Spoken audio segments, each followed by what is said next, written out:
up, everybody? Welcome to Super Gamer Boys. I am your host in Captain Garrett Morlang, and here on the cybernet with me is cyberspace. What do they call it? Cyberspace. Here in cyberspace with me is the one, the only, JJ Purdom. Ahoy there, mateys. It's his first mate. That's right. We're here on the ship, the good USS Garrett. I don't know. I don't want to ride that ship. Now that I've said that, I feel very uncomfortable. How's it going? It's been a couple weeks since you've been on. I mean, you were on 2 weeks ago, but then you said those racist things to John, and we kicked you off. I feel really bad, but I was just trying to keep his down to a minimum. No, you know what? I was having a lot of technical difficulties. That was a week and a half ago. Wait, no, that was 2 weeks ago, but I was on 1.5 shows ago.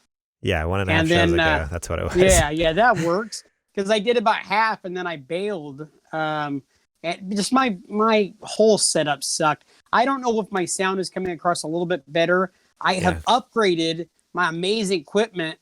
My equipment is now a corded headset through some iPhone earbuds. Yeah, so hopefully I don't. Plain Jane, generic Apple earbuds, and it sounds way better than that $180 gaming headset. So, isn't that weird how that works? Because I really like the aesthetics. I like the aesthetics better of the nice, expensive headset. And I like the way it looked, but it sounded like garbage. So I am so happy that my dulcety, amazing platinum tones are back to where they should be, right here on the Super Gamer Boys.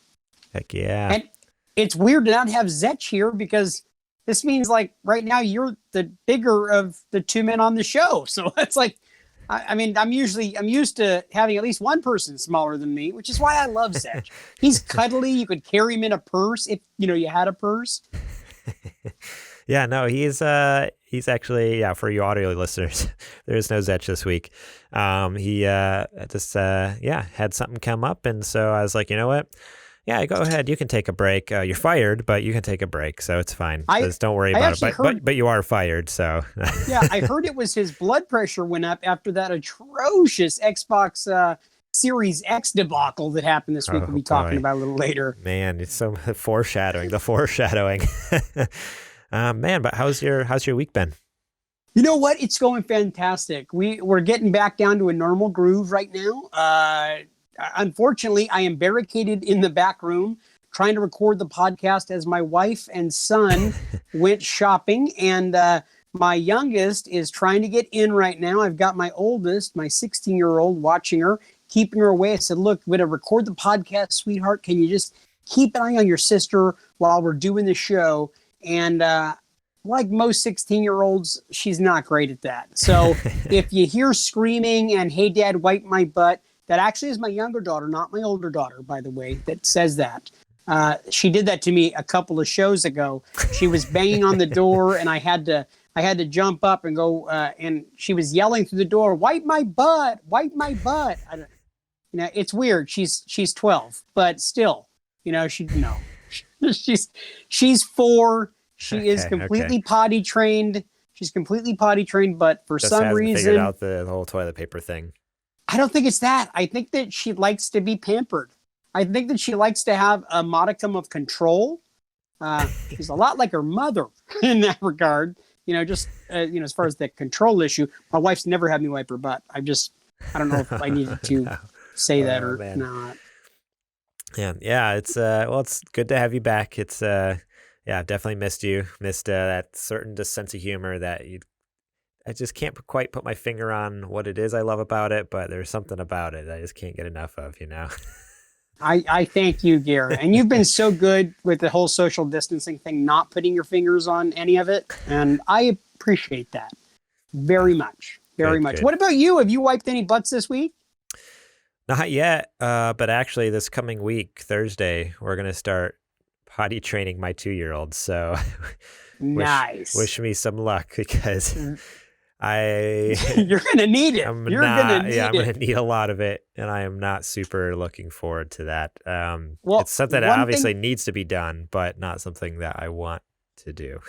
Have you turned, one of the things I'll tell you, because you have a son, Shep, of course, we're talking about Shep, and he's 2 right now. One thing that I would suggest is make peeing in the toilet a big boy thing.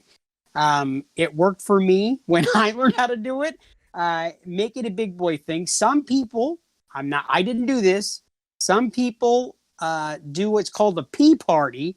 And this is where you take like colored Cheerios and throw them into the toilet, and you saddle up next to the commode and you piss into the toilet in front of your child, and you try to make it a game about, I think it's weird. There might be counseling involved later, but where you try to make it a game of, can you hit the Cheerios with your urine stream? See, and I know it sounds weird, but some people swear by that. I know. I've actually heard a similar recommendation from other people. I'm like, I don't know. Like I can't even. It feels weird. I can't even go to the bathroom in front of my own wife, let alone my son. Like I can't hardly take my clothes off in front of my wife, let alone like drop my drawers in front of my 2-year-old. Like I don't know if I can handle that. So.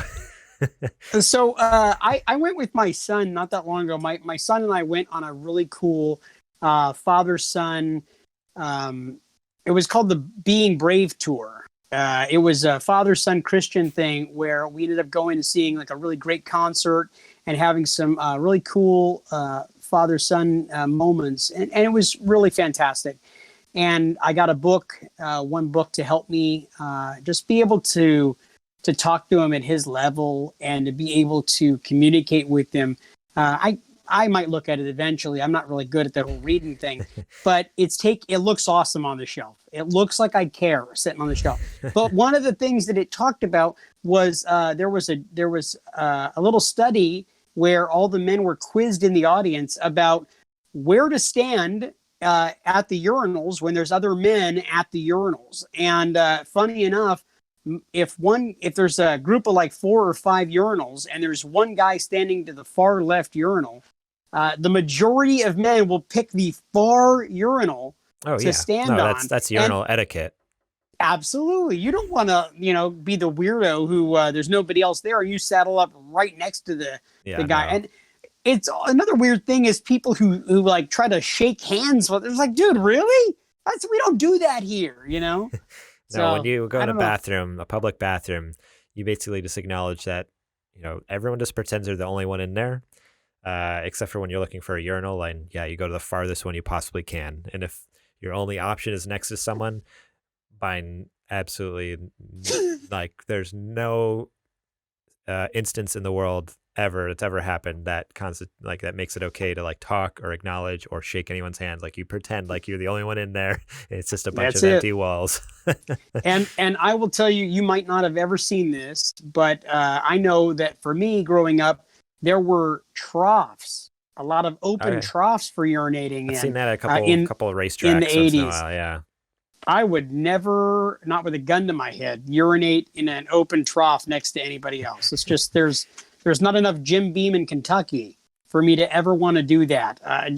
That's so uncomfortable. Like the idea of. I feel like I saw something like that. Maybe I'm wrong. Where was I? Was I like in Australia or somewhere international? I was either when we were on a trip in Australia, or maybe when we were flying back from Papua New Guinea one time, and like Tokyo. No, it wouldn't have been in Asia and somewhere. I don't know. I forget. It was somewhere like that. It was like either Hong Kong, Tokyo, or like somewhere in Australia. Maybe we were at. And there's like they had a trough there in the airport, and I'm like, I don't like this. Like, I am not okay with this. Like, what is the deal with this stupid trough? Like, and it's right next to a plane gate, so everyone gets off the plane and has to pee. So there's like 30 people all peeing in a trough. I'm like, no, thank you. Yeah, I'm good. Now, folks, if you guys are listening right now, you are listening to the preeminent video game podcast. We don't normally talk about urinating. We don't normally talk about defecating. We are the Super Gamer Boys.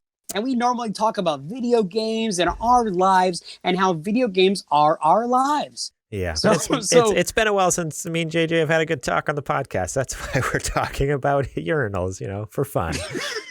Oh, man. Good times. Well, and if you want to be listening to this kind of stuff all the time, you could probably do so by supporting us on Patreon. Yeah. Patreon.com/SuperGamerBoys. You can go over there, support us at just $1 a month. You can get episodes early. You can hear this prime content just a couple days early there. It's pretty sweet and ad free. Shout out to our Patreon producers, our Patreon producer. We just have the one, and he's pretty awesome. Actually, he's the best. Adrian Holmes. Shout out to Adrian Holmes, Patreon producer. Yeah, Adrian is the man. Me and him are so close. It's like he's like my brother from a different mother I didn't even know I had. Now, I know that I have 6 brothers and 1 sister before Adrian. And my dad did get around quite a bit. And Adrian is from California, so he could very well be, long lost brother. Could be. You never know. I notice he's a good looking guy. So, I mean, he looks a whole lot like me, as far as the whole, he got eyes where eyes are supposed to be. And, like the facial nose and mouth and stuff like that. And he likes video games. So, I mean, totally brothers. You're basically twins. Pretty much.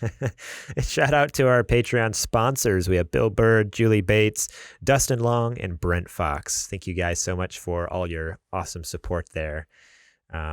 Any words for Grammy? It's been a while since you said anything to sweet not since that veiled threat that you threw my way via email recently about don't mention my Grammy again and her cookies. And I don't know why cookie. Yeah, you did like the I'll cut your throat. The thumb across the throat thing, and and you always say cookies, in quotation marks, like it's an innuendo or something. I would never do that. I love Grammy. I don't think Grammy even listens to the show anymore because she blocked me on Facebook. And no. I need to talk to Grammy. I think that hurts my feelings. No. Grammy's been so great at all the silly stuff that I say. She's never once said anything towards me at all. I think she's blocked me for real, though. I don't know for sure. Oh, man. Well, if you want to be one of those illustrious producers or sponsors, you can go over to patreon.com/supergamerboys. But we'll talk more about that later on in the show. And Brent Fox is awesome, too. Let me just say real quick to Brent. Brent is only a supporter because he lives in my garage. And that's... he feels obligated to? Is that what... He feels obligated. I did tell him, I kind of wanted to make a man cave out of this thing. So, and he's like, why don't I just support you on Patreon? That's amazing. What a thoughtful thing that you just offered up. So Garrett can buy cool stuff for his new office, gaming space. And that's pretty much what's happening with all of that sweet, sweet podcast. And Garrett is setting himself up big time. Yeah, I realize I haven't brought that up on the episode. Yeah, I'm using Apple iPhone, cheap iPhone microphone earbuds here. Well, you're getting the high quality test stuff over. You just bought that new gaming laptop with the podcast money? That's not true. Trust me, the first laptop we buy is going to be something for you, so you don't have to record on your stupid phone anymore. Holy cow. I would love for you to be able to do your own recording on a good computer. We'll get there eventually. Yeah. But no, you brought it up, and it just reminded me. I keep forgetting to talk about it in the intro of the show here because we have all these guests who don't care, but you care. And you, the listeners, may or may not care. We'll see. But yeah, I've been saving up for a while, and also good old Uncle Trump there, Unky Trump, I call him. He sent us those. I don't remember what they're called anymore. Stimulus checks. Stimulus check. Yeah. And it took a lot of work. It was a lot of work, but I earned that money with as much work as I put into convincing my wife. Honestly, as much work as it took to convince Trudy. And no, you know what's great about that, Garrett? In all honesty, I love. Let me just be completely transparent and blow your stuff right out there in the open. Is that when you originally told me hey, I'm thinking about approaching Trudy, and this isn't me trying to be funny.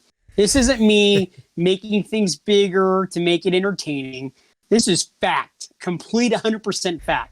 Coming out of my mouth, which is crazy. But you said, okay, so I'm going to hit Trudy up, and I'm going to ask her for X amount of dollars towards me kind of setting up my own recording, man cave type of thing going on for the podcast. Yeah. And I love at our house, because right now I have to drive 5-10 minutes, which doesn't seem that far, but it sucks to have to tear down and set up every week because I do stuff at home, so I'd like a home setup. You kept lowering it by $100, and then it was a couple $100, and it was a few $100 less, and you kept like just kind of, carving it down. You were whittling it down like it was an old piece of wood. Yeah. And now, I mean, you still are going to have an amazing setup. It's gonna be but I pretty sweet, love how yeah. you just kept carving it down. You're like, well, I mean, I guess I don't really have to, See, have a microphone. JJ, what you don't understand is I'm actually a master at bartering. So that's it's a technique I did there. See, this is okay. Here's you started high. Here's learning. Okay. Here's a little lesson from Unky Garrett. Okay, I started way up here with my stimulus wish list that I had on Amazon. I actually named it stimulus check wish list. That's what it was called, and Amazon popped up on the top of the page every time she turned on Amazon, and that was my goal the whole time. I put the best of the best on there, so when I bring it down here, like, she's like, okay, that's pretty dang good, and I'm thinking, yeah, it's pretty dang good. I'm telling you what. Okay. It's a technique, there, JJ. Yeah, I see. I'm picking up what you're putting down. I'm learning a lot from you. I'm pretty good at what I do. Can I get you to talk my wife into letting me have some of that stimuli money? No. Sorry. How about you talk to my wife about talking you. to your wife? How about you talk to my wife about talking to your wife about having some of your stimulus money for my setup? No, that's going towards the new baby for sure. That was the other compromises. They don't look. the other half of the check.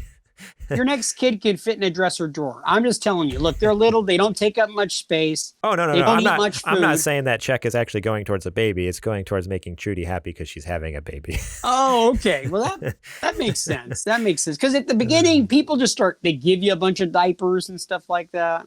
And you don't even have to use diapers because they air dry fine. You just get one of those. Good to go. Yeah. Get a bidet. We should probably get into the show, huh? We're 20 minutes in and haven't talked about anything. You do talk a lot, Garrett. I mean, I talk don't a lot. But yeah, I'm excited. Tells you that. One last thing, though. I am excited about my new setup because I'll be able to record podcasts from home. Won't have to drive to the studio. I can just leave everything set up all the time. And then also, I'm hoping this means I'll be able to do more live streams because if everything's just set up all the time, it's literally walking out to my garage, turning on my computer, and everything's ready to go. So that is actually the ultimate goal. In all transparency, that is the ultimate goal, is for each of us to have it to a point where we can do live streams and do some Twitch streaming and stuff like that. Because right now we're it's each playing. Yeah, right now it's like I have to drive over to the studio, and normally everything is just set up and ready to go. But I actually have other things I have during the week where I'm using the equipment, so I have to tear down, set up Mondays and Thursday nights. So 2 times a week I'm already tear down, set up, tear down, set up, tear down, set up. I'm sick of it. So it's like, okay, if I can take one less time I have to tear down to set up and just leave it at home, I'm like, oh yeah, it'll be piece of cake to just walk out there, fire up Twitch, fire up my PlayStation, and play some games with you guys. So we'll see if that actually happens. But and full transparency, just want to share real quick that I am promising you, the loyal listeners, and Garrett right now, and I stake this on Garrett's soul, his eternal soul, that I will be picking up Last of Us 2 when it comes out in June. And my first playthrough, I am going to go ahead and stream that to our audience. I do want you guys to be able to see my reactions to it. Hopefully, I can do that with Garrett. I'm not sure if we can work that out, or we do it maybe in studio by that point.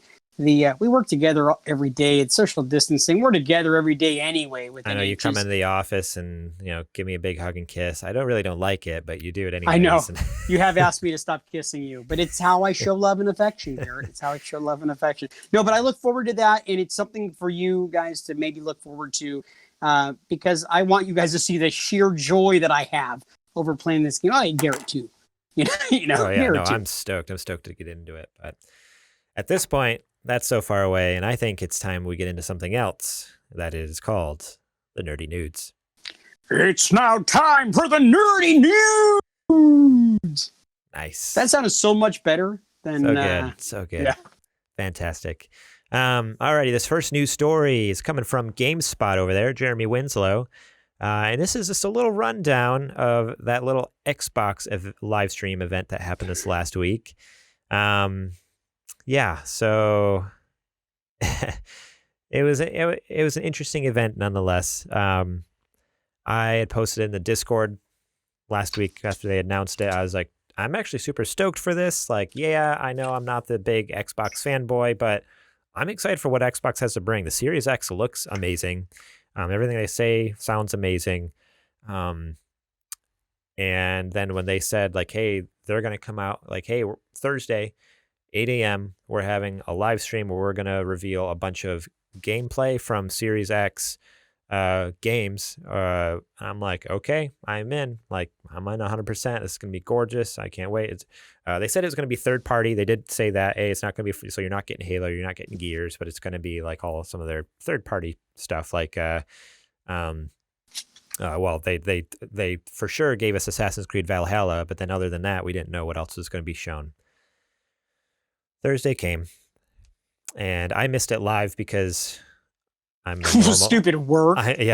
I'm a normal human being, and I don't know, like I had work to do. No, I take that back. I'm sorry. I know a lot of people out there lost their jobs. I feel really bad about saying that right now. I know people have lost their jobs over coronavirus. I apologize. But yeah, I kind of feel bad that you said that. I can't believe that. I can't believe I don't think I said it, and then I'm like, in a normal world, that would have been fine to say. And I'm like, the world we live in now, that was really bad. So I apologize. But I was bummed I missed the live stream because it is cool to see stuff live like that. Anyways, I watched it over my lunch because it's like 25 minutes long. It wasn't that long. And just to get like our impressions, I guess, out here first. Boy, was I underwhelmed. As far as like graphics and stuff, okay, yeah, everything looked incredible, like beautiful, insane, looked so good. Absolutely agreed. The stuff that I saw visually was breathtaking. Some of the stuff was absolutely breathtaking. Yeah. But then there was like, well, I don't know, maybe this will be an interesting discussion we get into a little more as we get into this news story, but there was very little to no gameplay. So all of that was pre-rendered, recorded in, they said that it was recorded in engine, but it was all like cutscenes and stuff from games. I'm like, I mean, we have games like The Last of Us Part 2 put out a trailer the week prior, or not even the week, like 2 days prior on Tuesday, that looked just as good as some of that stuff.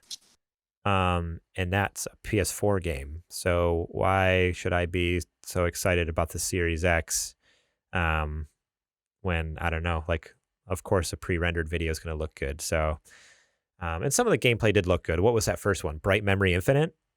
Bright Memory Infinite looked fantastic. Insane. That honestly was insane because that one showed off ray tracing lighting, like the ray tracing and stuff. Like all of the rain falling on the ground, or the moisture on the ground was just shining in such a realistic way. Yeah. The one thing about that game that really blew me away was right at the end when they talked about that game. The developer was actually one guy in Japan. One guy has made that game. Like, what the heck? It's just amazing to me because honestly, if you guys haven't seen this yet, it's worth going and checking out. And again, It's only like 25 minutes, 30 minutes.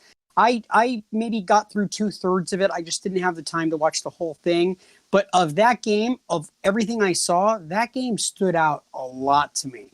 And then when they said one guy made it, it's like, wow, if we come that far, we've come that far that one guy can make a game like that. That speaks volumes for where we're at and where we're going in the future with video games.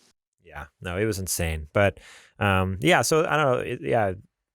I was both like, there was some cool stuff in there. Like I was definitely impressed by some of the things I saw, but overall, it's just like, oh, like we were told we were going to get one thing and then got something else. So it's not that what they showed was necessarily bad. It just wasn't what they said they were going to show.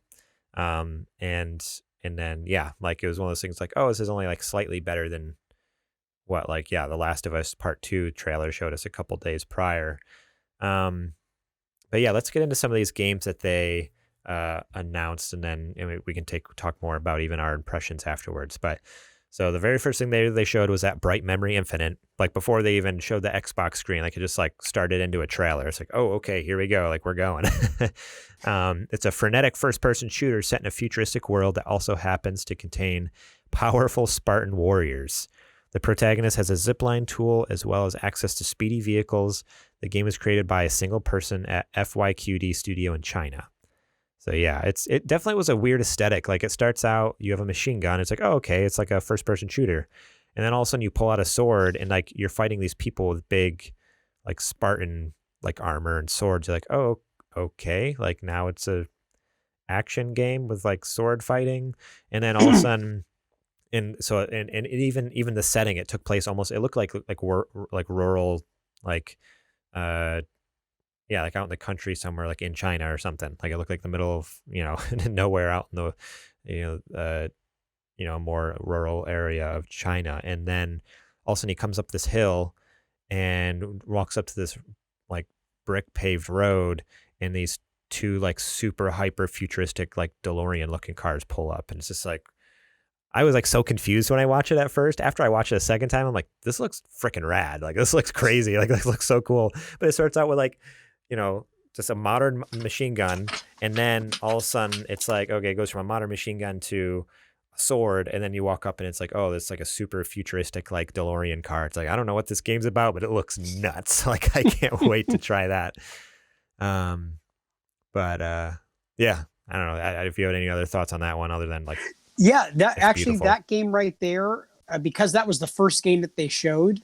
That game right there, I watched it after you guys all were kind of bashing the whole thing, so I went into it with a little bit of preconceived notions. When I saw that, I'm like, what are they talking about? This game looks amazing. So I mean, that's kind of a selling point, a game like that. But I felt like after that, everything kind of went downhill. Yeah. It was like that game was like they started off really hot and then kind of went to crap. I'd love to see that thing get ported to PS4 or PS5, actually. Yeah, I doubt that'll happen, but we'll see. Dirt 5 was the next game announced, and will also feature smart delivery. So from what I can understand, there's a lot of, it seems pretty simple to me, but everywhere I look online, everyone seems so confused by what smart delivery is. From what I understand, and like I said, to me, it seems simple. So this is what I'm sticking to until someone from Xbox tells me otherwise. What smart delivery is basically games that are smart delivery enabled. You buy it once and you have it on every Xbox console. So you buy it, whether it's and I assume physical or digital. So you buy like a physical Xbox One disc and play it on your maybe launch Xbox One. And then maybe in 2 years, you buy an Xbox Series X, you pop that same disc in, and it's not just going to play a backwards compatible version of it. Like it's not going to play the crappy Xbox One version. For free, it'll give you the update to basically, similar to like with the PS4 right now, like when you put in a disc and it gives you the PS4 Pro version. Like when I pop in a disc on my PS4 Pro, it'll say, do you want to download the PS4 Pro patch? Same thing with Xbox One X. Like it'll download the 4K One X texture packs. I think it's going to be like that, but cross-gen. Like that's what I understand. You buy it once and it's essentially like cross buy. Like you're buying it on all the consoles, and so depending on what you're playing on, that's the version you'll get, kind of thing. So Dirt 5 will have smart delivery. So whether you buy it on Xbox One or Xbox Series X, or say you buy it on Xbox Series X, a disc, and then hand it to your friend who has an Xbox One, it'll work on his console essentially. Like that's how I understand it. It's smart delivery, so it would work. I'm surprised anybody's confused by that, because that's actually exactly the way I understood it when they described it. Yeah, I don't. That's like I said, it seems simple to me. That's how I understood. But I keep listening to all these podcasts where they like keep arguing about it for like 20 minutes about what it is. I'm like, it's so simple. Like it's just cross buy in whatever console you put that disc in, or download that digital version of it. Like it'll give you that version. Like that's it. Boom. Like that's it. And I thought that was kind of the point. You buy the digital version on the Xbox One, and then you buy yourself a Series X, and then you also have the game on the Series X. Yeah, but that was kind of my understanding. But you actually get the Series X version of it. Like you're not getting like the one version. Like so, you get the upgraded version, right? Yeah. So I don't know, but Dirt 5 will have that, which is cool. So you buy it on either one of those consoles, and you'll have it on everything. See, and I wasn't impressed with Dirt 5. Dirt 5 looks like it's another racing game, and it just, for me, I'm not a big fan of the Forza Horizon type games. They're racing games with no story to tell of. I mean, well, this one apparently has a story. I didn't pick that up in the trailer, but reading the description here, it says As usual, the game will be published by Codemasters and includes gorgeous environments and vehicles, and both Nolan North and Troy Baker are featured in the game's story, which is crazy. Because did not get that. I don't think the other Dirt games had a story mode. Like they had a campaign mode, like you can race through seasons. I don't think they had a story mode though, where this one actually has apparently Nolan North, who does the voice of Nathan Drake, and Troy Baker, who's the voice of Joel in The Last of Us, like the two best voice actors in the business, are going to be in Dirt 5 together. It's like, okay, cool. Maybe I need to pick it up for this story. You know what? I did not get the impression of a story from that trailer that we saw. Not at all. Not at all. So that's kind of interesting.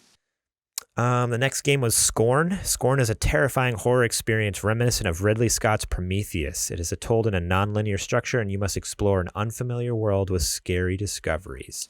This one, honestly, when it first started, I thought it was a Prometheus game. Have you seen the Prometheus movie? Yes, I love Prometheus, and I actually thought this looked really cool. And I saw it, I'm like, oh, is this a Ridley Scott like Prometheus movie? Like, and then when it got to the end, it just said Scorn. Like, it didn't have Ridley Scott's name on it. Didn't say anything about Alien at all. I'm just like, huh, interesting. It looks a lot like Alien. Like, it looks like Prometheus. Like, I don't understand. Like, what's the deal here? But I don't know. That one. I was intrigued by this one. Yeah, this one looked pretty darn good, man, because I'm a big Prometheus and Alien fan. So if it's cut from the same cloth, what's not to love? Yeah, no, I'm interested. I mean, I always like a good horror game anyways, good scary game. I feel like I don't play enough of them because, I think mainly because of my gaming setup is always in the living room, and Trudy doesn't like them at all. And, we have a housemate and I have a 2-year-old. Now that I have my little man cave in the works, I'm working on putting together, I'll be able to play all the scary games I want. You told me before that Trudy doesn't like you just play scary games because you're a screamer. But that's just what you told me in confidence one time in a personal conversation between the two of us. Yeah, and I was hoping it would have stayed that way, but apparently I now know I can't. They are all up for grabs with the podcast. Like every conversation we have, even if the two of us are standing next to a urinal, like right next to each other, totally up for grabs on the show. Just saying. That's scary. Note to self: don't stand next to JJ at a urinal. Never stand next to me. The next game was Chorus, a world premiere for the space combat game. Chorus was shown during the presentation. Clips of gameplay were brief, but the protagonist appears to have a unique connection to her vehicle, and we see a planet disintegrating. I love the descriptions on these because we didn't see much. Like, that's the other thing. Like, these are all world premieres, like teaser. Like, some of them were like 30 seconds to a minute long. Even there might have been one that was like a minute and a half, but it's still like not a lot. Like, you don't get a lot. It's just kind of like almost proof of concept type trailers in a sense, is what it felt like sometimes. Like even the Scorn trailer, it was just like a bunch of like weird oozing things. Like, it was kind of gross, honestly. It's just like, this tells me nothing, but it looks like it could be scary, and it looks like Prometheus. Like, that's all I know about it. But Chorus was the same way. It just kept showing really, really close-up shots of this girl's face, this woman's face, and then really, really close-up shots of a ship, and she kept touching the ship and talking to the ship and then flying the ship. And yeah, there's maybe like 5 seconds of gameplay in this like minute-long trailer of her flying a ship, if I remember right. So that was some of that gameplay they promised that we didn't really get. Yeah, it's not that it looked bad. It's just that there wasn't much meat on the bone. So there's just nothing to really chew on. Honestly, you can't get an idea. The visual style reminded me a lot of Control. Like the way which game of the year last year. It was like Control. Yeah, Control in space is what it felt like. Like it had like the visual style of like Control, but like with spaceships, and you're flying through space and there's planets and stuff. But like some of the I'm assuming what's a aircraft hangar or something. Like, why else would this spaceship be parked there? I don't know. And it had like the way the walls looked and the floor looked and the aesthetic, everything. I'm like, oh, this is like a sci-fi version of I'm not sure. Did you get a chance to play Control? I know we talked about the game, but I can't remember if you got a chance to play it or not. I played like the first 30 minutes of it because it was, I don't know if it still is, I haven't been on in the last week, but it was one of the free games on PlayStation Now that you could play, because I bought that year subscription for $40 that they did a couple weeks ago. And so I downloaded it, installed it, played about 30 minutes of it, and I was super interested, but at that point I'm still like so deep in Final Fantasy VII, which I'm almost done with. I'm almost finished, and then I can move on to other games, move on with my life. But at this point, yeah, I was like, I shouldn't play anymore, because what'll happen if I get too far, I'll be like, I'm too far to where I don't remember the story before, and also like I don't want to start over and to refresh my memory. So I was like, I'll just stop now, and it'll all be good. Well, I saw brief pieces of Control, and you know what it looked a lot like, and then later I found out there's a reason. It looks a lot like Alan Wake. I don't know if you remember that game or not. I never played it, but I remember it. Yeah, it had a very similar. Apparently, it's in the same universe. It's the same developer. It takes place in the same universe. Yeah, exactly. Which I don't know if that's a spoiler or not. They announced DLC.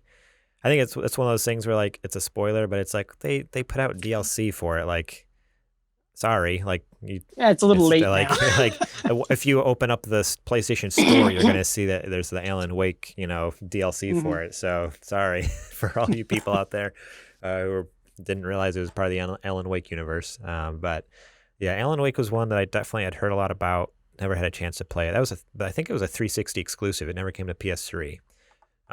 So when I had the Xbox 360s, at that point I was still too into Halo and Gears of War to care about anything else. Call of Duty. I was one of those bro gamers I talk about, where all I want to play is get in there, get into Halo or Call of Duty. And now you badmouth them so because I was one. I can because I was one. That's fine. Is that what?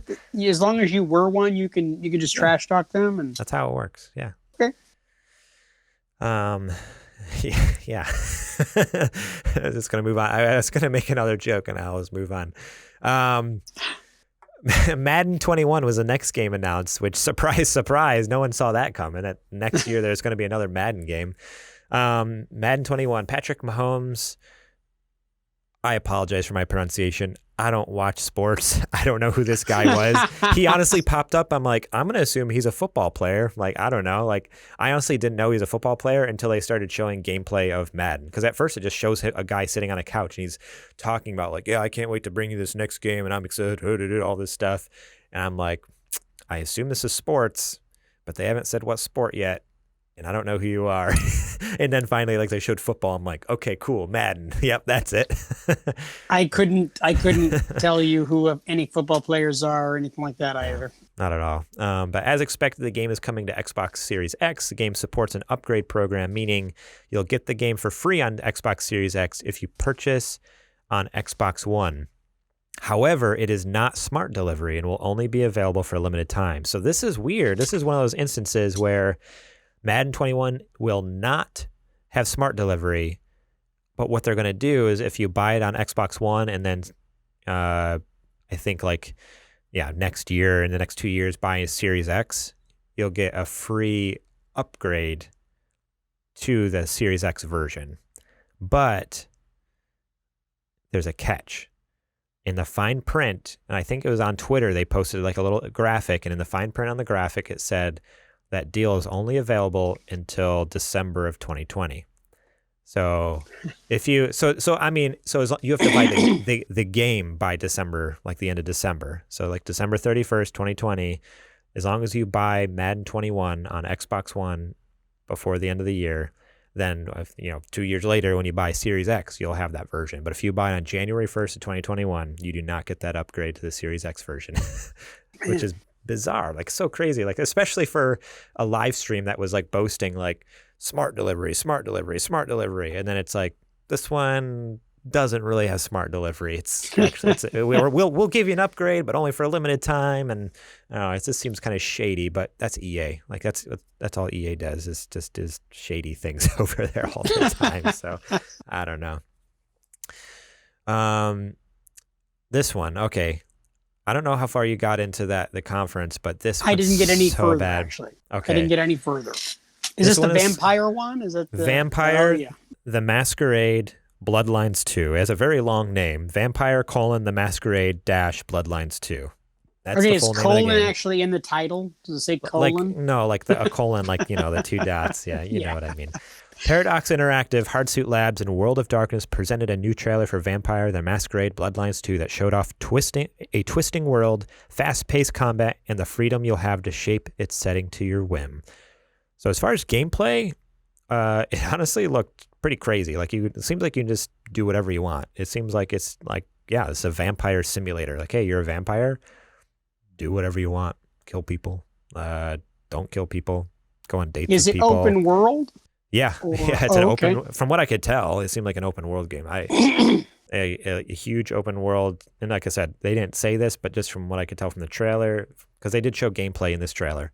What I could tell from the trailer, and then from what I think I know, because I've never played the original one either, the first one. From what I think I understand of the first one, I think it is partially open world. But this game looked like an Xbox 360 or PS3 game. Like, think at the Game Awards when they showed that trailer for the Fast and the Furious game. Oh, it was so bad. So, like, that's what some of the people looked like. The environments looked great a lot of the time. Some of the times. Like 87, maybe 70% of the time, the environments looked great.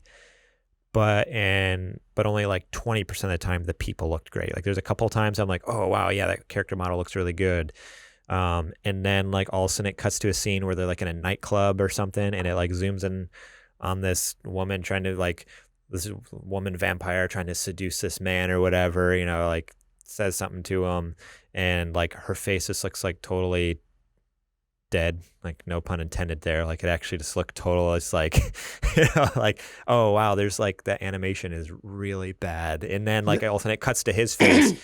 And you would expect him to have like some sort of reaction on his face, whether it's like, whether he's falling for this woman or maybe even just like shock or whatever, but nothing. It's just like blank face, like blank stare, like mouth, like a gape, kind of like not even scared. Like when I just did that, I looked more scared. It's just like, yeah, it's very similar face to what happens when I say a joke that Zech doesn't understand, or he's scared that he's going to get in trouble for one of my jokes, and he goes.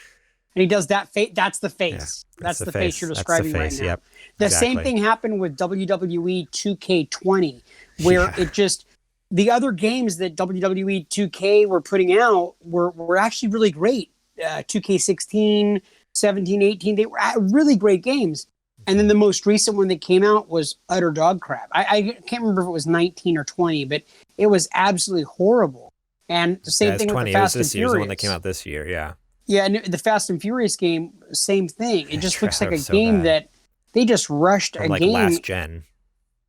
So is that kind of, if that's what you're saying, this doesn't bode well for this vampire game? Like I said, like the environments are beautiful. The environments look great. Like the buildings, the city, everything looked good. It was just like the character models, and something that we need to remember, even with all these games, they are all like still in production. Like that's the reason I think that's the reason we didn't get as more gameplay in the trailers, is because they're still working on them. Like the Xbox Series X is coming holiday 2020, which could be like November, December at the latest. Like for all we know, some of these games might not even be launch games. They could be coming like in February or March of next year. So it's one of those things where they're all still in development. So you got to give them a little bit of a break. But what blew my mind, and this is kind of maybe to go into like the topic of like our original impressions of this thing, like the whole point of this live stream was to show off gameplay. They kept talking about the smart delivery, and then obviously like their whole marketing strategy is like, we're the most powerful console in the world, in the planet, whatever. And for them to come out and show off games that didn't look perfect, or as close to perfect as possible, this kind of shocked me. Like, it's just kind of like, oh, like you're trying to convince me this is the most powerful console in the world, and this is a trailer that, like, where like the cutscenes looked good, but then it was like those moments where they showed the gameplay. I'm like, hey, like, what is this? So I don't know. It just kind of surprised me with Xbox, doing this, and it's like, oh, this is not what you were going for. Let's just get through some of these other ones a little quicker. We're going long on this, but I mean, these are some fun games to talk about. So, and this is the big article that we're talking about this week. There wasn't much news last week, so that's why we're kind of dragging this out too. There wasn't much that happened. Call of the Sea was the next one, a bright and colorful yet mysterious adventure game. Call of the Sea sees a woman searching for Harry It takes place in the 30s in the South Pacific and is filled with plenty of secrets and discoveries. This one, the graphic style almost reminded me of Sea of Thieves a little bit, from what I could tell from like some of, at least the environments. The environments, I'm like, oh, that's kind of cool. Look like Sea of Thieves, which is like that Xbox exclusive, that pirate game. And that Sea of Thieves, I've never gotten a chance to play it, obviously because I don't have an Xbox, but it looks like a lot of fun. So it's fun with friends. There's no story mode to it. The point of it is you're literally just dropped on an island and given a treasure map, and it's like, good luck, figure out the game. Like from what I remember, it didn't even give me a tutorial. Like it's just like, here's a treasure map, figure it out, have fun, good luck. Like I'm like, okay, luckily I had friends to play with, so they taught me how to play. But it is a lot of fun. Like if you have a whole group of people just screwing around, like chasing other pirates down, shooting their ship up and stuff like that, it's a blast. But let's see. The Ascent's the next game, a cyberpunk game with mechs, slaves, and workers in a rundown city. The Ascent is an isometric shooter with science fiction abilities and appears similar to Diablo, Alienation, and Warhammer 40K Inquisitor. The Medium is... Oh, this game looked crazy, too. You need to watch a trailer for The Medium. You said you didn't make it this far, so you need to go back and watch this one. So the Medium trailer began with a woman getting an ultrasound on her unborn child before shifting to her praying inside an empty church. She appears to be hallucinating as it briefly turns demonic and ventures out into the cold. The game will be available this holiday season. So basically, yeah, the trailer starts out with like, it's this lady in a hospital bed. She's getting an ultrasound, or you can see her unborn baby, up on the screen, heart rate and everything. And then all of a sudden it cuts to her like praying in a church, just sobbing, weeping, and like all of a sudden everything kind of flashes. Like you can tell she's hallucinating or something, is what it seems like. And all of a sudden it just like looks like hell. And then all of a sudden it flashes back to inside the church. And then she goes outside and yeah, no, it's just a crazy trailer. You need to watch it. Like that sounds awesome. That sounds exactly the kind of stuff I like. I'll watch it tonight. And that's just like the first 30 seconds of it. And so it's like, holy cow, this game looks insane. So go give that one a watch. I'm interested in that. Another good scary game. We got some good games coming out. I might need to get an Xbox Series X just so for Halloween this year when we do Spooky Gamer Boys again. No doubt. Scarlet Nexus, a trailer for Scarlet Nexus from Bandai Namco, featured enemies called the Others who cannot be hurt with traditional means. Trees are sprouted from their heads, and only with special psionic powers can the OSF organization save the world. Enough said. That game didn't make any sense. It was the most bizarre trailer I've ever seen. Second Extinction is a new first-person shooter with Avalanche Studios. Earth has fallen and dinosaur creatures roam free. With a squad of players, you can take back the planet and slaughter the invaders. This game was a mix between Turok. Did you ever play the Turok game? I played Turok, yeah. So this is literally like a mix between Turok and like Left 4 Dead on Xbox 360, where it's like 3 people team up and then there's just hordes of dinosaurs and you just fight them. I'm like, this looks awesome. Yakuza Like a Dragon is coming to Xbox Series X at launch and all of its drama and eccentricities intact. The game ditches real-time combat for a new turn-based system that is just goofy enough to work in Sega's long-running franchise. And the last game they showed off was Assassin's Creed Valhalla. We saw Assassin's Creed Valhalla's gameplay debut to finish off the presentation.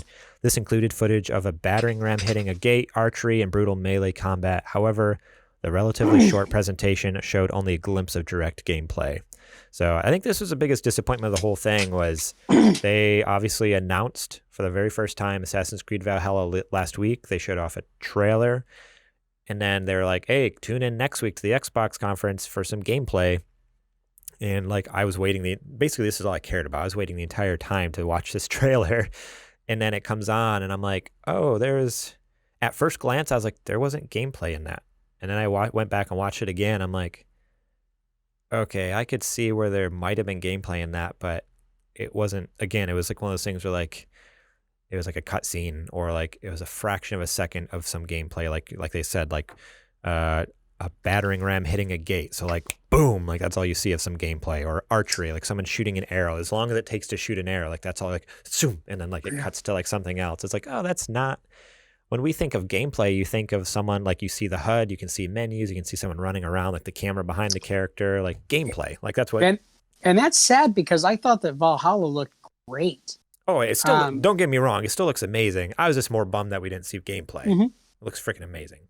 Yeah. No. And the thing is like I'm going to tell you, like, my impression of Odyssey. I got a chance to check out Odyssey a little bit, and I know other people have said this about it, and this is what my impression was when I checked it out.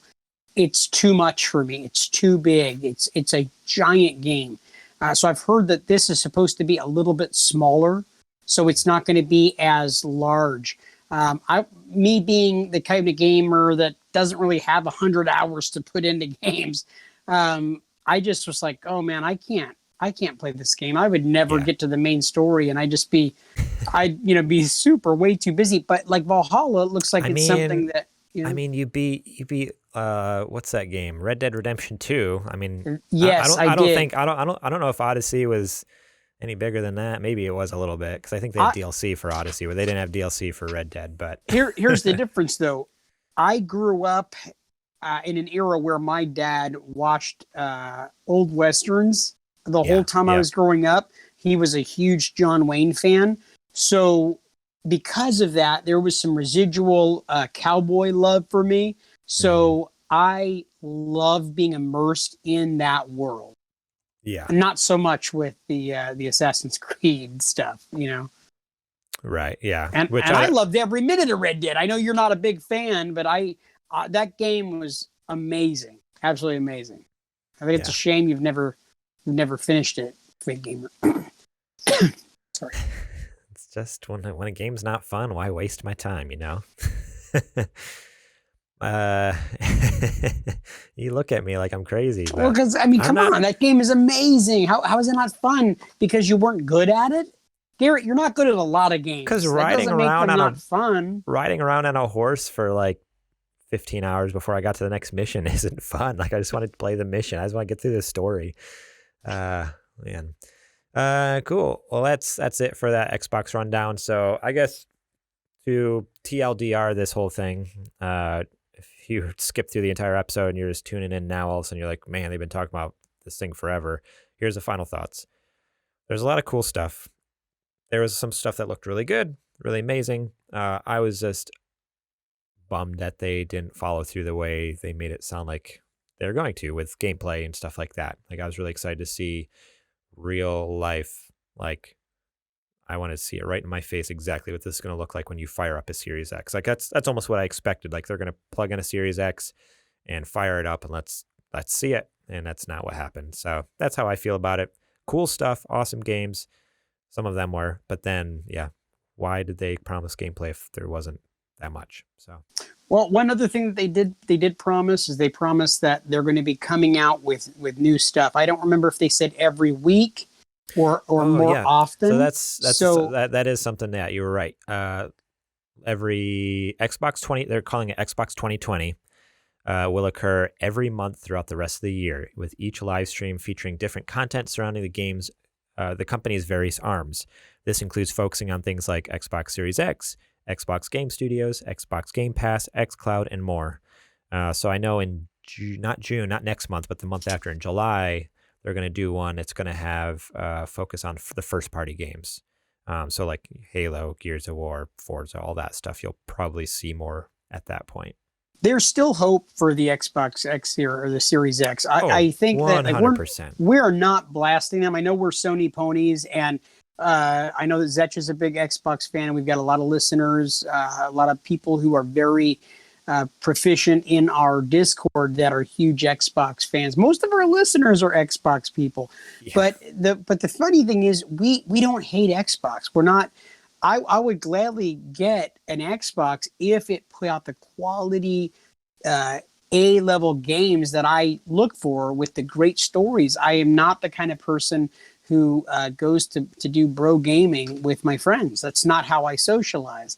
And I think that's where Xbox, one of their strong suits, is socializing with other gamers. I go to get away from others and to forge my own path and go on an adventure, while safely doing so from my couch.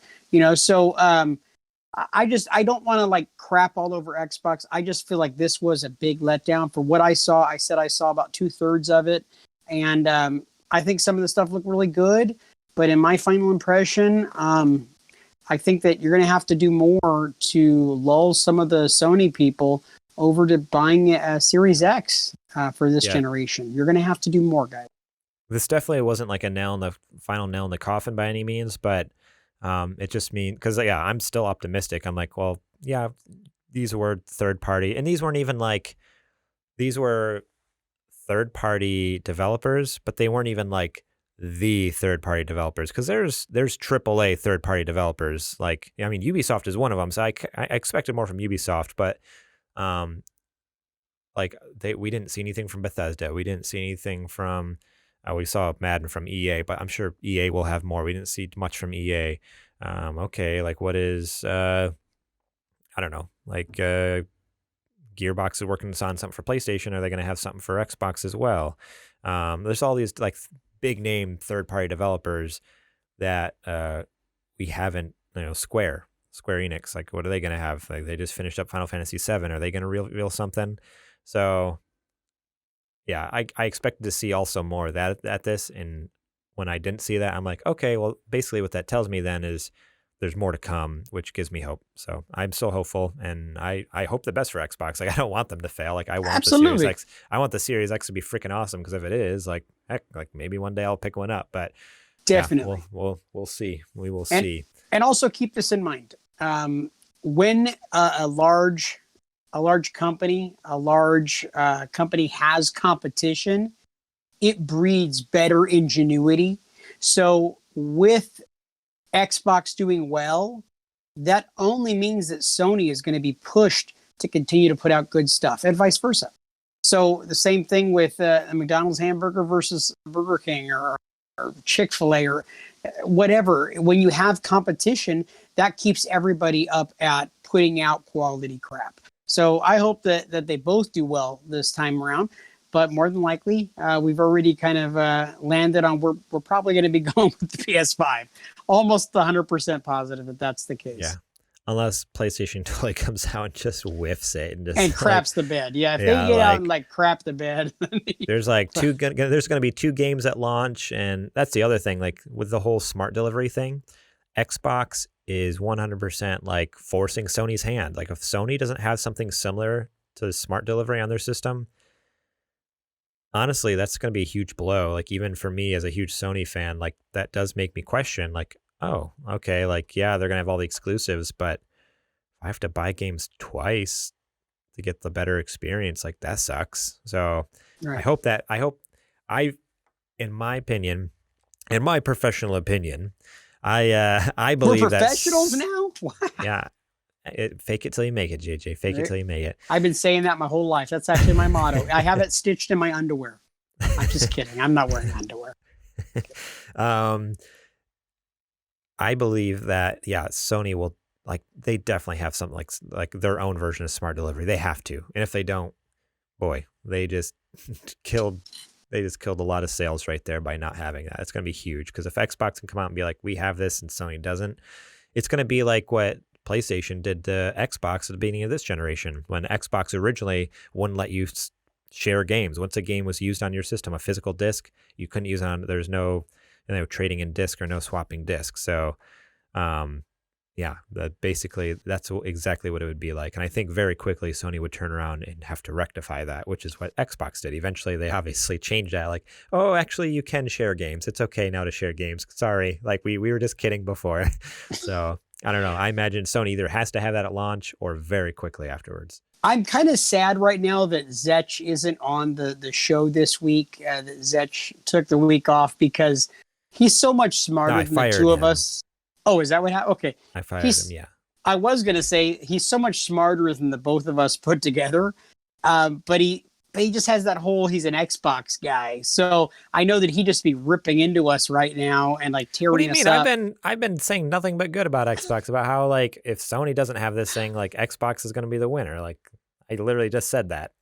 No, I know. But I just like to I like to play with that line. That's my thing. That's what I do. Yeah, you're right though. Either way, Zech would have to set us straight. He always he's smarter. He is smarter than us, and he does know more about the Xbox side. Even when we agree with him, he still gets angry and like jumps all over us. And that's why I love that little guy, and I just want to put him in my pocket and carry him around with me all the time, Don't you love how I always make him sound I know. so small? He's not like gonna so like diminutive. you anymore. He's Oh gonna no, really... he has no choice but to love me. Like, if not, I'll have man. my brother Adrian beat him up. And that could happen. Yeah, there you go. Alrighty, well, we are an hour in, and we did one news story, so that's good. There's nothing else that really happened this week, Garrett. No. We can just bust through it. So let me read the headlines. Assassin's Creed, well, JJ ended up talking about the one thing. Assassin's Creed Valhalla length will be shorter than Odyssey. So, yeah, there you go. So if you thought Odyssey was too big, too expansive, too awesome, Valhalla will be smaller, a little more compact for you. I didn't mean to bury the lead on that story. I'm sorry. I knew I read that somewhere. I don't know where I came up with that. I'm like, man, I sound so smart right now. Can't imagine where you heard of that one. The other one, Nintendo. Hey, that's positive because that means I actually read the show notes this week. Right. That's a good thing. I think that's the first time it's happened. It is absolutely the first time that's happened. Nintendo Switch has now sold 55.77 million units worldwide, which it doesn't say in this article here. But I think the other day when I was talking to you, JJ, because we were talking about this last week, at this point, the Xbox One X has sold approximately like 45. It's an estimated 45 million. They don't know for sure because after Microsoft started like not doing good in sales, they stopped reporting their sales. So based off of just estimates, people believe they've sold around 45 million. And so let's see, that Series X or not Series X, the One X, stupid. I hate the Xbox. Just have a normal name. The Xbox One, just the Xbox One, whatever you want to call this stupid thing, came out in 2013. Was it 2013, I think. Oh, 2013. Okay. Yeah. And the Switch came out in 2017. So full, 4-year difference there. And it's crazy to think that Switch in 3 years has just demolished the Xbox, which, it's a different audience. It's a handheld. Completely. Even though some people use it for a console, I use it mainly as a console. I rarely actually use it handheld anymore. But for some people, it's their handheld device because the DS is they've gotten rid of the 3DS, and with them coming out with the Switch Lite.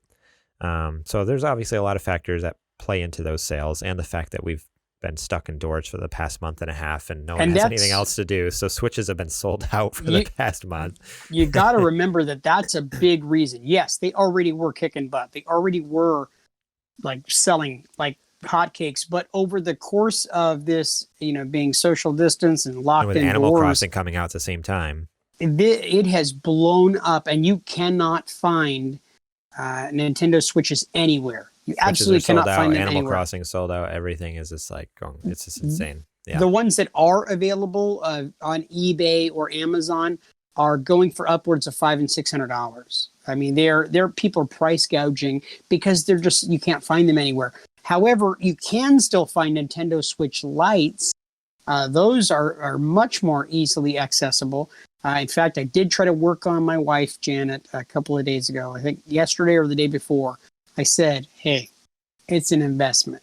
What if I got myself a Switch Lite? And she's like, no more consoles. And I'm like, but Garrett's using his stimulus money to build, like a whole man cave type of thing. Like, I think a couple $100 for me to have a Switch Lite for myself to be able to play. So I think she said no. But I'm going to keep working on her, because what I found, Garrett, is, and for you listening audience, is I'm really good at wearing people down. It's how I got her to say yes when I asked her to marry me. I just wore her down, and that's just what I do. So I'm going to keep working on that. I've got some time. That's how JJ ended up on the podcast. You just wore me down. Zech was actually the original choice for host of this show with you, and we had no choice but to bring him in later. But that's what I did. I wear you down. That's what I do. Yep. Oh man, yeah. So Switch is killing it. It's pretty dang cool. And yeah, thanks to COVID-19 and Animal Crossing New Horizons coming out, man, they're killing it. I've seen a Nintendo Switch somewhere in the last month. they're going for that much on eBay. I should pick one up and sell it. I can make some money, pay off my man cave that I'm building, my little corner in the garage.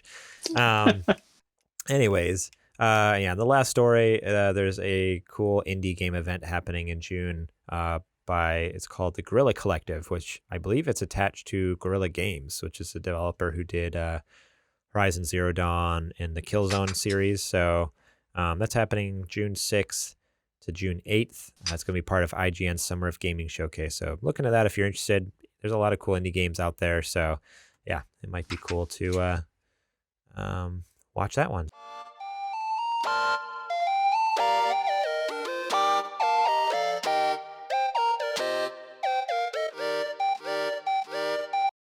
Let's get into the part of the show where we talk about our Patreon.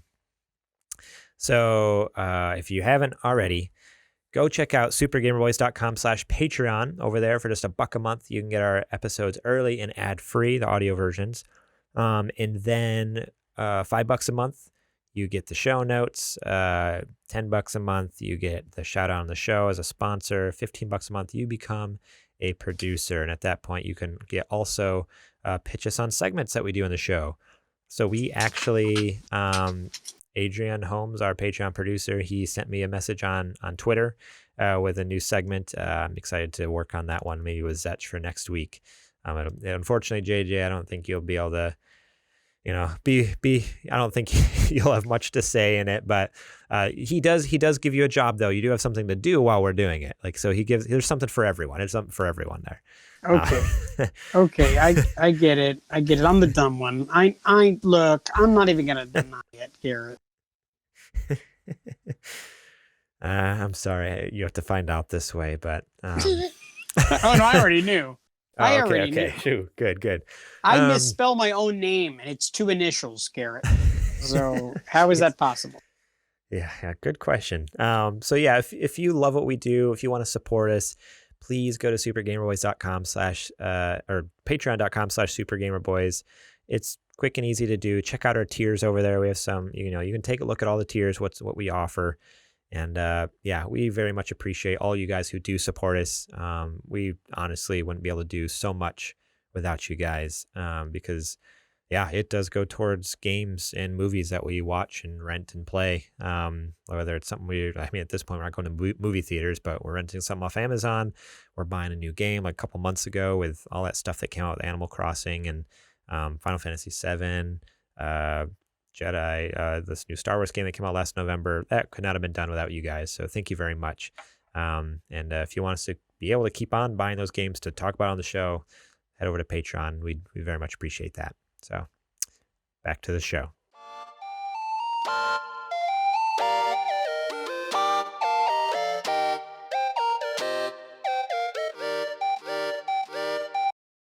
Alrighty, time for some new releases. So there's only one on this list, but now I actually saw a news story earlier that I think it got delayed. So originally Star Wars Episode 1 Racer, which was like an N64 game that got remastered, was supposed to come out on PS4 and Switch on May 12th. But the last I heard on a Twitter post earlier today, it got delayed. So sorry, no Star Wars Racer. So there's nothing. No new releases. So there's that. I told you guys there wasn't a lot of crazy news and there wasn't new releases. Pretty lame last week, other than the Xbox thing. So JJ, what you been playing? Oh, I forgot to read this back on the Nerdy Nudes. Talking about I'm never gonna hear the end of this. I'm gonna get a text the second he listens to this episode. Derek Peterson, one of our Patreon supporters. Back when we were talking about the Series X, I was supposed to make a comment about Madden 20. He says, I'll whoop anyone in Madden 20. Come at me. So if you're interested in whooping or getting whooped by Derek Peterson, right. Getting whooped by Derek Peterson in Madden 20, which was this last year's game, not the new game coming out, but last year's, head over to supergamerboys.com/Discord, join our Discord, and find Derek over there. He's there. You'll find him. Just put the challenge out and what you're playing, and you'll probably get whooped in Madden. So the gauntlet has been thrown down. Derek is kind of a ruthless player. He's extremely ruthless. Yeah. he is on PlayStation 4 for if you're wondering. So if you're on PS4, have Madden 20, want to get whooped, head over to supergatorboys.com/discord to get hooked up with Derek there. Anyways, what you been playing? Okay, so I'll tell you what. I've been playing Resident Evil 2 and 3. And 3, I forgot about that. I ended up finishing 3. I got 3, and I just demolished that game. I'll tell you what, you guys played it and you didn't have a whole lot of love for it. I got to tell you, I actually really enjoyed the game. I thought it was a lot of fun. It wasn't as scary as Resident Evil 2 by any stretch of the imagination, but it was a lot of fun. It was shorter, which I actually really appreciated because I was able to find the end of the game eventually. And the final boss fight was fantastic. There was this just amazing gun that you get to fight the big baddie with. Literally shove it down its throat. It was just incredible. The one thing that Resident Evil always does better than anybody is the giant monsters. And then you think it's over, and then the monster gets bigger. This happens at every Resident Evil game. And without exception, Resident Evil 3 was a lot of fun. Nemesis was a fun baddie to fight, and I just felt like I kept beating him, and he kept coming back bigger and badder and harder to fight. But I had a lot of fun with that game. I thought it was great. I'm surprised that you guys didn't like it. I thought there was a lot of action. Well, so here's you. I feel like I have to clarify myself every time I talk to you about it, because it's not. It was a good game. It just, there was this. You didn't think it was $60 worth. I remember it wasn't $60 worth. Yeah. Like I would have paid 30 or 40 for it easily. I think it would have been worth that much. It felt like a DLC. That's what it felt like. It felt like a DLC pack for Resident Evil 2. Like it could have been a download, like similar to how The Last of Us had.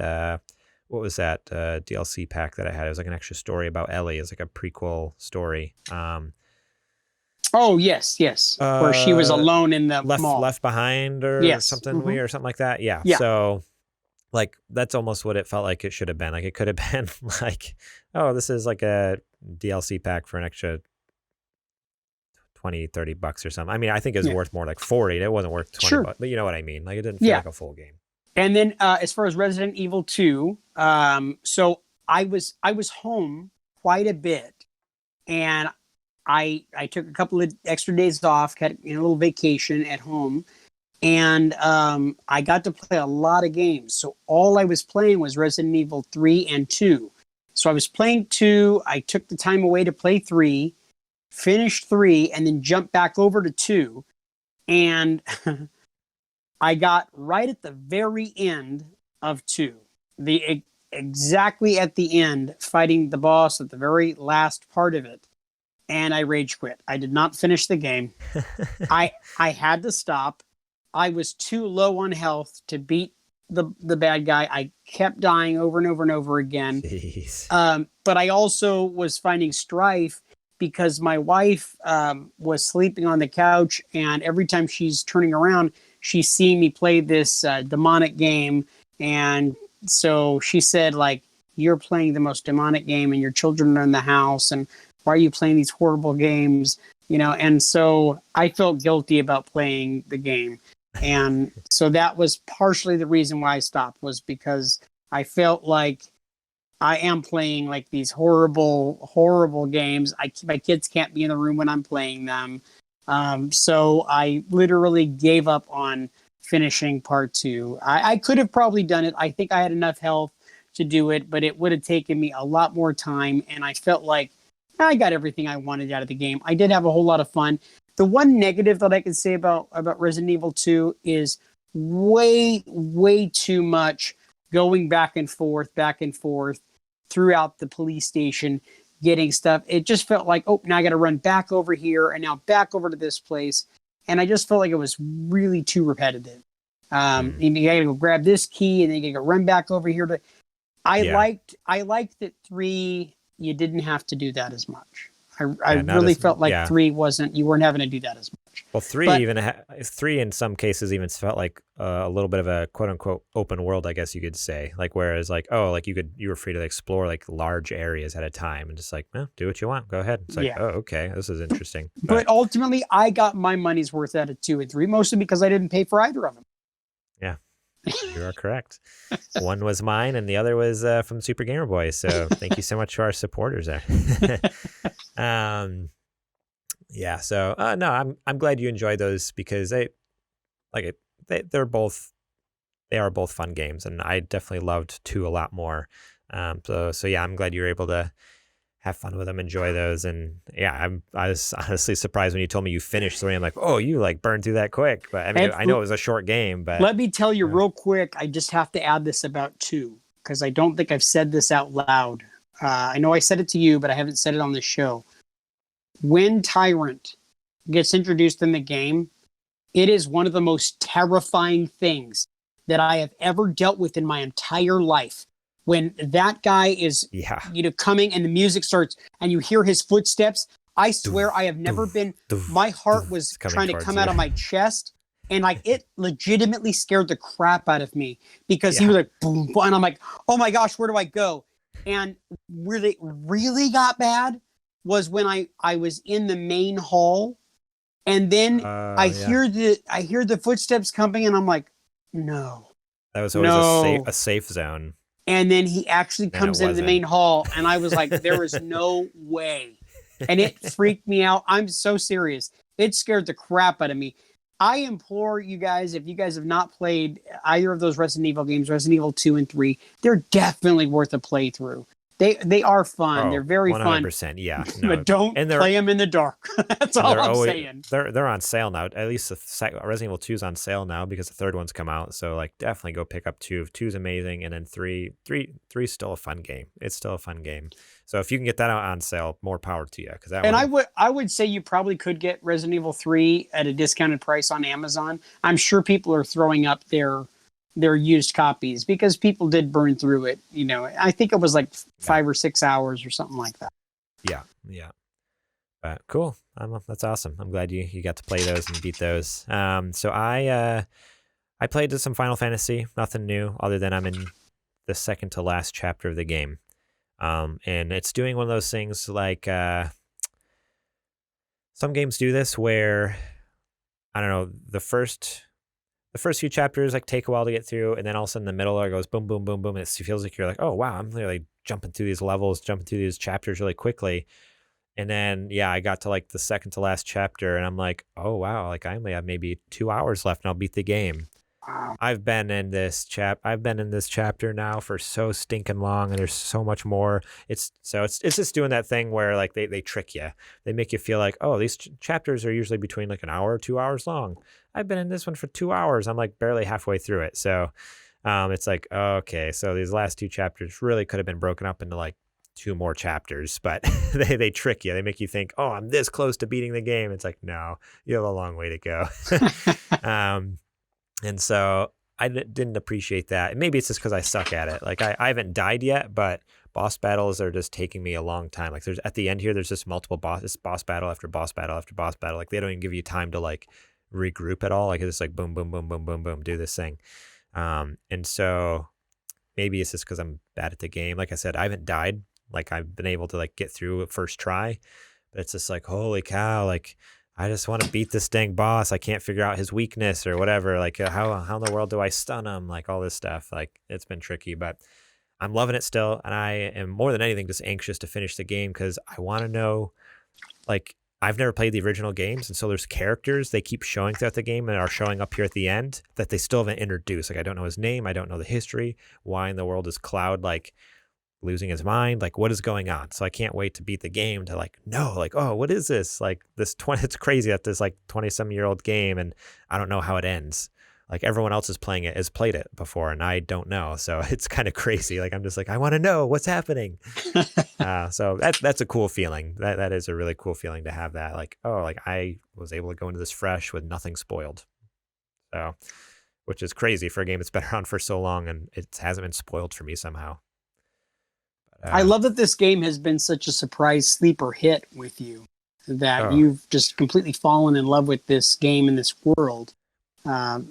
So I wouldn't be surprised to see you go back and play. I know the old game is a lot different than what you normally like, but I wouldn't be surprised that you trying to go back and figure out some of the old stuff based on how much you love this game. What I might do with the old one is just play through the Midgar section and basically and almost do that, which is what the section of the game that the remake is based off of. And I might just do that for the rest of every time one of the new remakes, because they're going to keep releasing the remakes. They've already talked about that, like every few years release, okay, part 2, part 3. So maybe what I'll do is just have a running save on my Switch, and every time they release a remake, I'll play the remake first and then go back and play the original just to see okay, this is what they changed or something. I don't know. That might be kind of a fun thing to do as I go, instead of playing, because I don't have time to play through the whole Final Fantasy VII again. I'd almost rather experience the story firsthand in the remake form. It's beautiful. The storytelling is great. There's actually voice acting.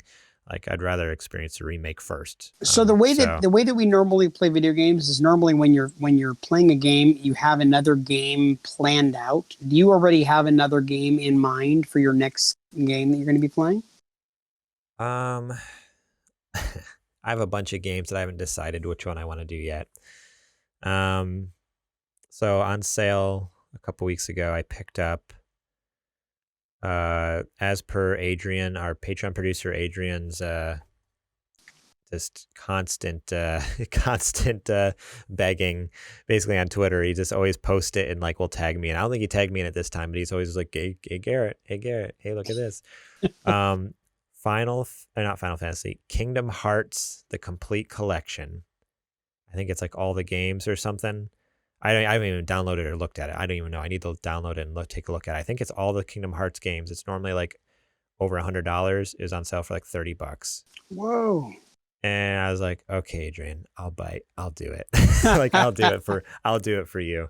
And so I got that. And then I also got, because I'm loving Final Fantasy VII so much, I'm like, let me try Final Fantasy 15. I've heard a lot of great things about 15, and the combat seems similar. I know it's not exactly the same, but it's the similar combat style to 7.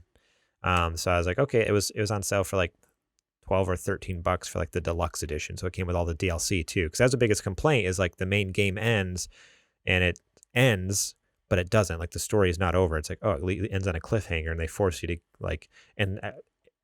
fortunately, I'm playing this game 5 years later, but back when it first came out, people had to wait 2 or 3 years for the final DLC to come out with how the story ended. And so yeah, it was what, $14 for Final Fantasy 15 and all the DLC, to finish the story. Of course, yeah, I'm in. So, so it might be one of those two.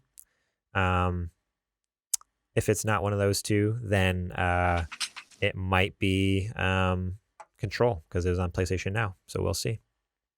Very cool. Alrighty. Well, we are going along in the show. Not as long as last week's episode, but we're getting there, about the hour and a half mark. So let's save that question of the show for when maybe Zech is back next week, because it's a good question. I think I'd be interested to hear Zech's answer to it as well. I think it's a great question, and I say let's leave them on a cliffhanger with that thing, because Zech will probably bring some of that big brain of his, which is funny that he carries around that big brain with that little tiny body, a diminutive, small. You can't be mean to him like that. No, what's mean about? Dude, have you seen the guy before? There's a reason why we're not allowed to be in the same space. It's not because of social distancing. It's mostly because I'm kind of like Jupiter, and it's with my mass and the gravitational pull, he'd probably just get pulled in. I'm just saying. Okay. Well, at least now we know that, because I don't think he's actually been in studio with us yet. So now I know to maybe put him away from you. Yes. So. That's, well, yeah. Yeah. I mean, we were together the one time that he filled in and came in and did the third person with us. But as an official gamer boy, a super gamer boy, we have not all been in studio. Then Dang, together. that's crazy. Isn't that crazy? That's bizarre. To think that we've been doing this for a long time now. Oh, man. Well, thank you guys so much for listening to this week's episode. It really means the world that you listen each and every week. Download this, watch it on YouTube. If you really love what we do, check us out at patreon.com/supergamerboys. We would very much appreciate the support. Helps us just keep making cool things for you. Supergamerboys.com/store. You can go over there and check out some sweet merch.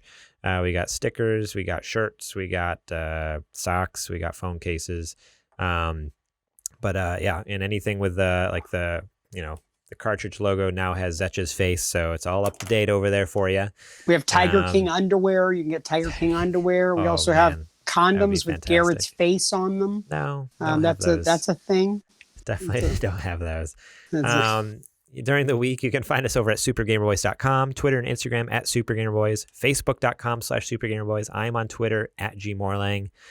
I am on Twitter at JJ Purdom, and of course he's not with us this week, but you could always catch him on Instagram at Zech Keenan or Nerd Dad. I don't know what's his. So yeah, at Zech Keenan is his personal one, or at nerd_dads is for Nerd Dads. Go check that out. It's kind of a cool nerdy video game, entertainment, comic book, whatever you're into, any nerdy stuff that you're into, but geared towards parenting and dads. It's kind of a cool little Instagram that Zech does. So, and you can go watch this. He just blast us online, So I mean, it's entertaining. Basically, the Instagram stories is just full of him ranting and raving about how much he can't stand us, and I don't think he realizes that we can see those Instagram stories. He puts them to public, and it's like I'm reading this, Zech. I don't think you're aware. I can see all the negativity. Yeah. Thank you so much to Star Andrews for our logo. Check her out on Instagram at Ground Floor Graphics and Facebook.com/Ground Floor Graphics. All right, we survived another week, which is perfect because I've got literally 3% left on my battery right now. Well, I need to buy a splitter for you. They make splitters so you can plug power and headphones at the same time. I might need to do that so in the future you don't have a dead phone. Yeah, might have to do that. But you know what? I'm glad we survived. My phone didn't, so we're gonna go ahead and cut it off for this week. Thankfully, we didn't do one of those 2-hour things. Garrett does typically talk a whole lot. So, ladies and gentlemen, he's not here this week. We're just gonna shout out Zech Keenan just because. Go give him a follow. Because I know my little tiny, small, diminutive little friend. What? I know that he's gonna quit. I already fired him, but he's gonna quit. He won't. Stuff like that. He loves it. Okay. He loves it. Yeah, of course. So for Zech Keenan, I am JJ Purdom. He is Garrett Morlang. We are the Super Gamer Boys. And we will catch you on the flippity flop. Did you pass that flippity flop thing with Zech? Because I don't think he likes that. I'm pretty sure honestly don't care. So there's that. I guess there is that.